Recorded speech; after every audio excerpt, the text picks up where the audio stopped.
दोस्तों, आज का टॉपिक थोड़ा टेक्निकल है लेकिन बहुत ज़रूरी है, यानी Quran, research and technological development और मुसलमान। उम्मीद है आप ध्यान से सुनेंगे, समझेंगे और अमल करेंगे। आइए दोस्तों शुरू करते हैं। इल्म दीनी हो या दुनियावी, सारे इल्म कुरानी हैं। अल्लाह ताला फरमाता है सूरह नहल सूरह नंबर 16 आयत नंबर 89, वनज़्ज़लना अलैकल किताबा तिबयानन लिकुल्लि शै। ए नबी, हमने आप पर ऐसी किताब नाजिल की है जो हर चीज़ का, हर इल्म का बयान करने वाली है। सूरह अनाम सूरह नंबर 6 आयत नंबर 38, मा फर्रतना फिल किताबि मिन शै। हमने किसी भी चीज़ को, किसी भी इल्म को कुरान में बयान करने से नहीं छोड़ा है। इन आयात के मुताबिक सारे इल्म कुरानी इल्म हैं, इसलिए मुसलमानों को सारे उलूम में तरक्की करनी चाहिए। लेकिन अफसोस, हमने कुरान के सारे उलूम को दो जगह तकसीम कर दिया, दीनी और दुनियावी। और इस तरह हमने मुसलमानों को दुनियावी उलूम से, साइंस एंड टेक्नोलॉजी से महरूम कर दिया, रिसर्च एंड डेवलपमेंट से दूर कर दिया। दोस्तों, कुरान ही सारी किताबों में ऐसी किताब है जो सबसे ज़्यादा रिसर्च एंड डेवलपमेंट का हुक्म देती है। कुरान में बार बार सीरू फंजुरू साथ साथ आया है। मिसाल के तौर पर सूरह अनकबूत सूरह 29 आयत नंबर 20, सीरू फिल अर्द फंजुरू कैफ बदा अल खल्क, के ज़मीन में चल फिर कर देखो कि अल्लाह ने किस तरह, किन उसूलों पर कायनात को पैदा किया है। यह हुक्म कुरान में जगह जगह पर दिया गया है। कुरान कायनात में गौर व फिक्र करने का हुक्म क्यों देता है? उसकी सबसे बड़ी वजह यह है कि इंसान मखलूक के ज़रिए खालिक को पहचान जाए, क्योंकि खालिक के वजूद की सबसे बड़ी दलील उसकी बनाई हुई ये मखलूक है। कायनात में गौर व फिक्र करने की दूसरी वजह, ये कायनात साइंटिफिक और टेक्निकल आइडियाज़ और उनके मॉडल्स और डिज़ाइन से भरी पड़ी है। कायनात में गौर व फिक्र करने से ही साइंटिफिक और टेक्निकल आइडियाज़ जन्म लेते हैं और फिर उन आइडियाज़ को मॉडल्स और डिज़ाइन भी इसी कायनात से मिलते हैं। एक्चुअली सारी साइंस और टेक्नोलॉजी अल्लाह ताला की कायनात की नकल है। साइंस और टेक्नोलॉजी की शक्ल में कायनात की और जानदारों की नकल करने के इल्म को साइंस में बायोनिक्स कहा जाता है। साइंस और टेक्नोलॉजी में कायनात की नकल की मिसालें जैसे हवाई जहाज़ चिड़िया की कॉपी है, हेलीकॉप्टर ड्रैगन फ्लाई की कॉपी है, ट्रेन मिलीपेड की कॉपी है, नाव बतख की कॉपी है, सबमरीन मछली की कॉपी है, कैमरा आँख की कॉपी है, रोबोट इंसान की कॉपी है। इसी तरह सारी साइंस एंड टेक्नोलॉजी नेचर की कॉपी है। तो अल्लाह ने इंसानों को, मुसलमानों को कायनात में गौर व फिक्र करने का हुक्म इसलिए दिया कि लोग अल्लाह ताला को पहचाने और साइंस एंड टेक्नोलॉजी में तरक्की करके सारी इंसानियत का भला करें। दोस्तों, कुरान के नाम भी रिसर्च एंड डेवलपमेंट पर रखे गए हैं। लफ्ज़ कुरान सबसे ज़्यादा पढ़ने की तालीम देता है।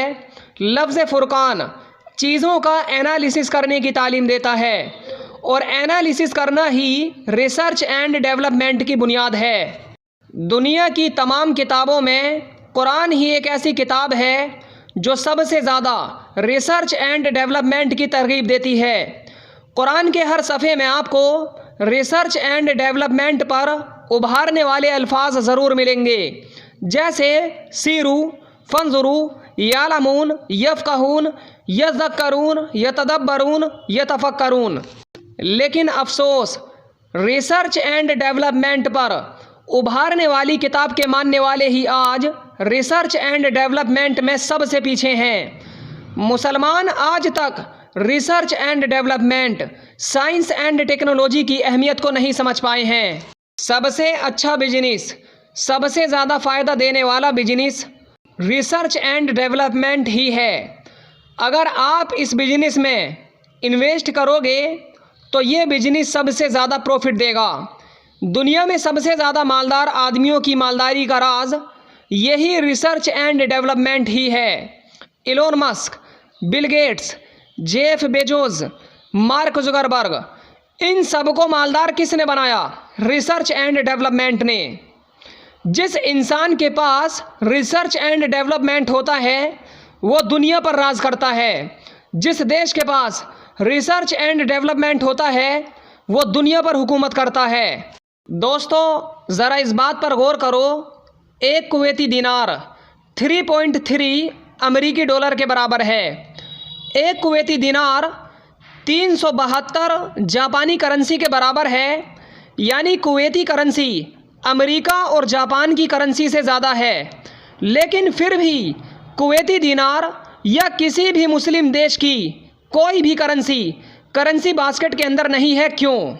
क्योंकि मुस्लिम ममालिक skill development, research and development, science and technology में पिछड़े हुए हैं। क्योंकि मुस्लिम ममालिक हर तरह से पावरफुल नहीं हैं। दोस्तों मुसलमान रिसर्च एंड डेवलपमेंट में इतने ज़्यादा पीछे हैं कि आंकड़े देखकर हैरानी होती है। जैसे अमेरिका रिसर्च एंड डेवलपमेंट में सबसे ज़्यादा खर्च करता है। इतना ज़्यादा कि दुनिया का कोई देश इतना खर्च नहीं कर सकता। रिसर्च एंड डेवलपमेंट पर अमेरिकी खर्च जीडीपी का 4.5% से ज़्यादा है। उसके बाद चाइना, जापान, जर्मनी और इजराइल खर्च करते हैं। मुस्लिम ममालिक में रिसर्च एंड डेवलपमेंट पर सबसे ज़्यादा खर्च पाकिस्तान, टर्की, यूएई, इजिप्ट और मलेशिया करते हैं। मुस्लिम ममालिक का ये सबसे ज़्यादा खर्च कितना है? 0.5% से भी कम, यानी डेवलप कंट्रीज़ का 1/10। टेक्नोलॉजी को पेटेंट करने का काम वाइपो करती है। हर साल सबसे ज़्यादा पेटेंट चाइना और अमेरिका हासिल करते हैं। तकरीबन हर साल 4 से 5 हज़ार पेटेंट। और पूरी मुस्लिम दुनिया मिलकर सिर्फ 0.3% पेटेंट हासिल करते हैं, यानी 1% से भी कम।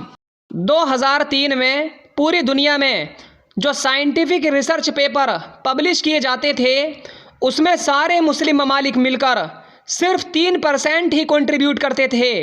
और आज ये परसेंटेज और भी कम हो गया है।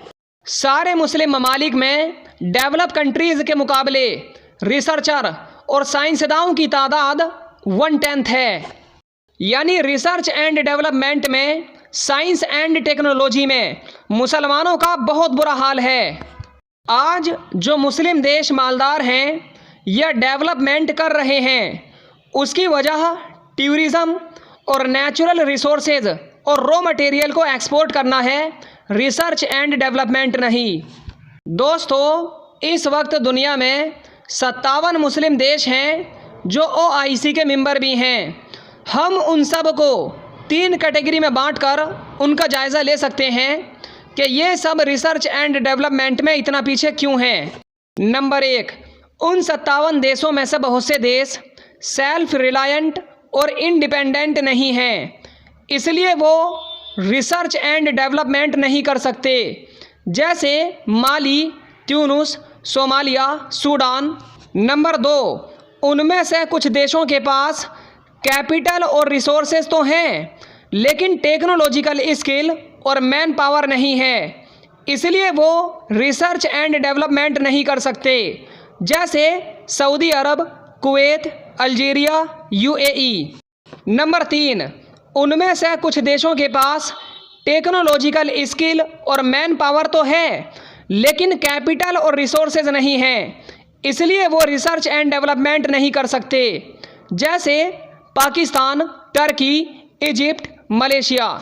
यानी सारे मुस्लिम ममालिक के पिछड़ने की सबसे बड़ी वजह ये है कि उन्होंने ह्यूमन रिसोर्स नहीं बनाया, उन्होंने मैन पावर पर ज़्यादा ध्यान नहीं दिया, इसलिए वो रिसर्च एंड डेवलपमेंट की रेस से बाहर हैं। कितने अफसोस की बात है कि दुनिया की जो किताब research and development, science and technology से पूरी तरह भरी पड़ी हो, आज उसके मानने वाले रिसर्च एंड डेवलपमेंट से पूरी तरह खाली हैं। मुसलमानों ने research and development, science and technology में तरक्की करने के लिए अब तक क्या क्या कदम उठाए हैं।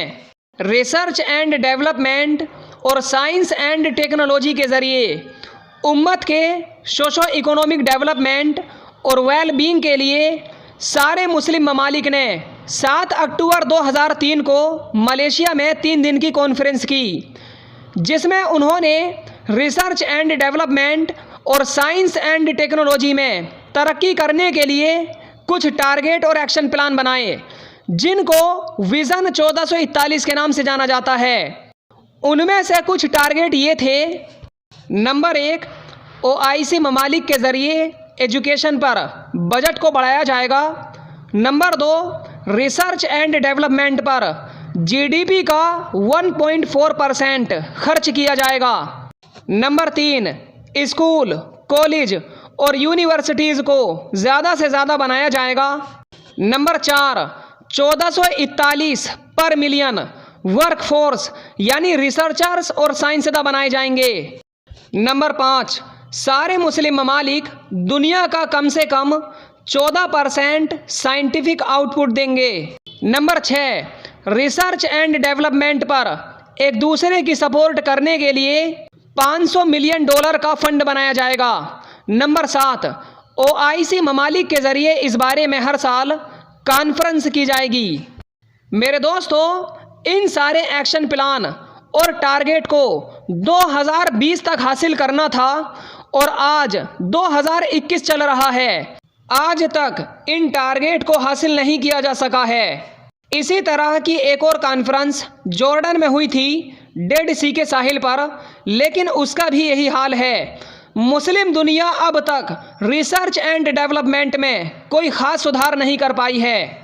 अब मुस्लिम देशों को, OIC ममालिक को इस बारे में क्या क्या कदम उठाने चाहिए। नंबर 1, भारत को भी OIC में शामिल किया जाए, क्योंकि इंडोनेशिया और पाकिस्तान के बाद भारत में सबसे ज़्यादा मुसलमान रहते हैं। इससे सारे देशों के बीच प्यार मोहब्बत, अच्छे ताल्लुकात और रिसर्च एंड डेवलपमेंट को बढ़ावा मिलेगा। नंबर 2, मुस्लिम ममालिक के सियासी लीडरों में पॉलिटिकल विल का पैदा करना। नंबर 3, मुसलमानों के अंदर साइंटिफिक टेम्पर के पैदा करने की ज़रूरत है। नंबर 4, OIC ममालिक को परमानेंटली इस्लामिक डेवलपमेंट फंड और इस्लामिक डेवलपमेंट बैंक बनाने की ज़रूरत है। नंबर 5, ज़्यादा से ज़्यादा स्कूल, कॉलेज और यूनिवर्सिटीज़ बनाई जाएं और कुछ वर्ल्ड क्लास रिसर्च इंस्टीट्यूशंस। दोस्तों, याद रखना, आने वाला ज़माना टेक्नोलॉजी का ज़माना है। आने वाला ज़माना 3D printing, 5G, 6G, nano technology, quantum physics, robotics और AI का ज़माना है। जिस इंसान के पास ये टेक्नोलॉजीज़ होंगी वो इंसान दुनिया पर राज करेगा। जिस देश के पास ये टेक्नोलॉजीज़ होंगी वो देश दुनिया पर हुकूमत करेगा। मुसलमानों, ज़्यादा से ज़्यादा इल्म हासिल करो, साइंस एंड टेक्नोलॉजी में ज़्यादा से ज़्यादा तरक्की करो, तभी तुम अपने दीन का, देश का, देशवासियों का और तमाम इंसानों का भला कर पाओगे।